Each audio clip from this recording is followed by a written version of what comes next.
Heard them say that a paper passport fell out of one of the towers and was picked up by a police officer on the street. This plane flies into the building, explodes with jet fuel out of the guy's jacket, goes through the fireball, through the side of the plane, out of the burning building, out of the fire shooting out, and comes down to the ground unscathed. But something happened. For 6 months they reported they had this passport. Boy, we've got it, we've got the proof. And then the guy stood up and was alive in the Middle East, and they pulled it and said, oh, that was a mistake. He wasn't a hijacker, and the story just disappeared. So what about the hijackers? It's the funniest thing, but at least 9 of them are still alive. Walid Al-Shehiri is a Saudi Airlines pilot in Casablanca, Morocco. Wael M. Al-Shehiri is alive and well. Abdulaziz Al-Amari is a Saudi Airlines pilot living in Saudi Arabia. Mohand Al-Shehiri is alive in Saudi Arabia. Khalid Al-Madar is a computer programmer in Mecca.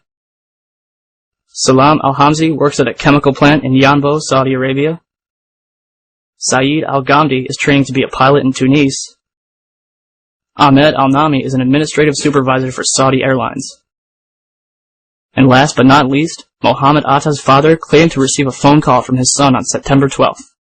14 of the hijackers based their training in Florida, and the 5 that allegedly hijacked Flight 77 lived in a motel right outside the gates of the NSA. Not to mention, the official autopsy report for Flight 77 does not list the hijackers. And the opening paragraph makes no mention of their absence. After these discrepancies were pointed out, FBI Director Robert Mueller brushed it off, saying that the hijackers were using stolen passports and may not have had tickets, so there's no way to know who they actually were. So, if there's no proof that the hijackers were members of Al-Qaeda, or if they were even on the plane in the first place, what justification do we have for bombing Afghanistan? We have a Republican here tonight who's here to prove this is and should be a nonpartisan issue. I'd like to hear from Carl Schwartz, please. Carl. What they found inside the FBI actually came from ongoing drug investigations dating back to 1998. And I heard the other day, just a minute ago, Mr. Thompson brought up Argentina.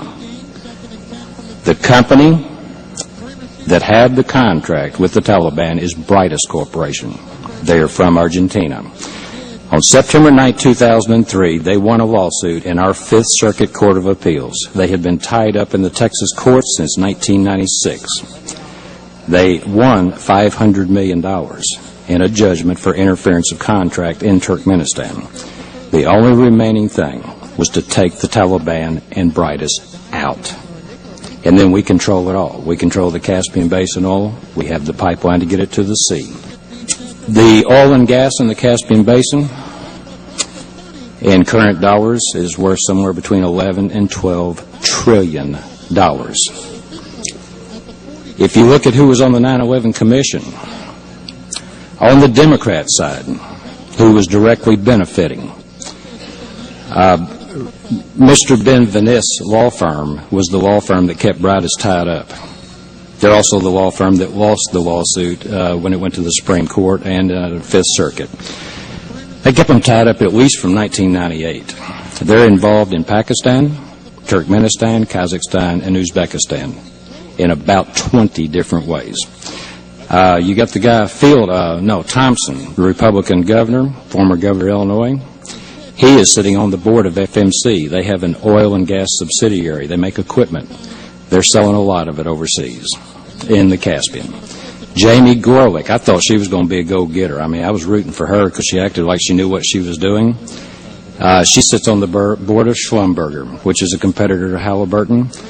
Just within 2 weeks prior to the 9/11 Commission saying Sinai died and handing it over to the President and Congress to change our rights some more, which is what I think they plan to do, Schlumberger finally comes forward and admits they're having record profits in this last quarter, and they're doing a lot of big bucks business in the Caspian Basin.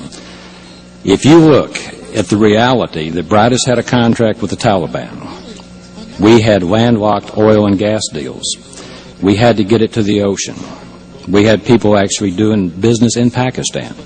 You literally have to look at 9/11 and all of those foregoing issues as inseparable. There is your Pearl Harbor. I call them financial terrorists. I don't know what you would call them.